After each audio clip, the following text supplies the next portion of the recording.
Chris Wallace here, advisor to men, back with another edition of the ATM News for those who think. This one asks, is it better to give than receive? It's a question that comes up often. Am I giving too much? Am I being a pushover? What's the right balance between giving and receiving? How do I ensure I'm not being a chump or a selfish prick? My answer is that we strive to create collaboration. Notice I say we strive to create.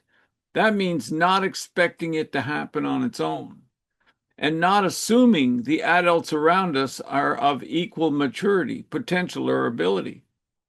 This excludes children, the infirm, the sick, the elderly.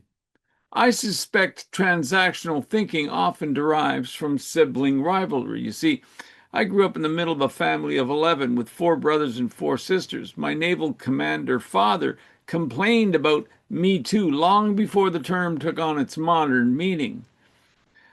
Whether it does or not doesn't detract from the fact that we have a self-interested brain, nervous system. Men and women have banded together since the dawn of time to take advantage of each other's strengths and to shore up each other's weaknesses. 2 factors enabled our species to encircle the globe. Look at the power of technological problem solving. It allowed us to put a man on the moon. That achievement required collaboration and trust, just as essential to survival as food or shelter. Trust is the marker of safety required to maintain relationships. Without trust, you have nothing.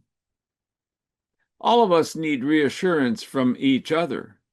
We need to know that when things go sideways, there are people nearby who provide a haven we can return to. Our primary partner plays a central role in emotional and mental health.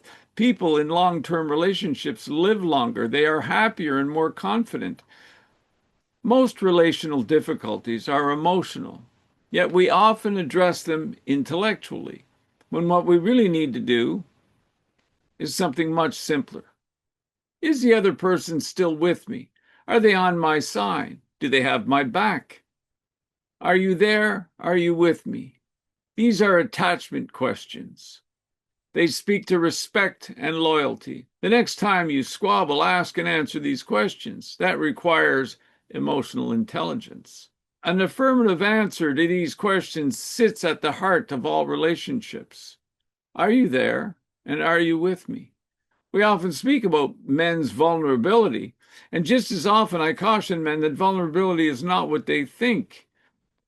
It's having the wisdom to ask for reassurance when she acts in a way that puts either her respect for you or her loyalty to you in question, without falling apart.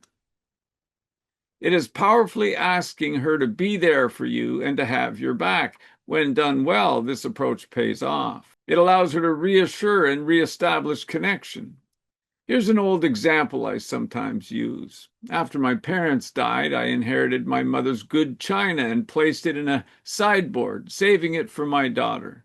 The good china was commonly a prized possession in families of my mother's generation. I salvaged it from my sisters so Charlie would have something special from her grandmother. She was deeply hurt when her favorite old person in the world died. Unbeknownst to me, Mrs. decided she wanted the space in the sideboard and, since we never used the dishes, boxed up the 70-year-old china. She then suggested storing it in the basement. Well, our basement's uninhabitable. We live in an old farmhouse, a generation past its best before date. Caught off guard, I said I'd think about it. What I was really doing was stalling to self-regulate. Later, I told her I was hurt that she boxed them up without consulting me. I explained I was open to storing them differently as long as it was done properly and that a conversation beforehand would have helped. I briefly explained why those dishes mattered to me and what they represented and how much pride my mother took in her good things.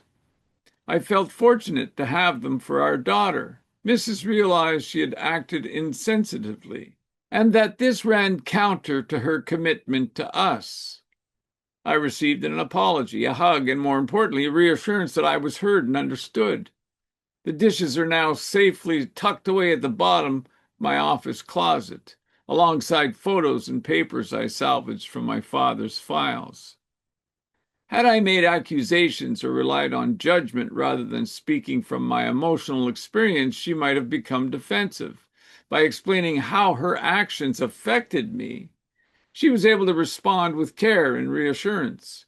It takes a group effort to survive in this world. That effort says, you and I are a team. Which brings me to sex. Can't go by without mentioning it. The way I understand it is that an orgasm between two people is first a trust mechanism and only secondarily procreative. Being naked in front of your partner is not just appearing in front of another human being absent protective sword and shield. Your nakedness is both an expression of your lust, but also your trust.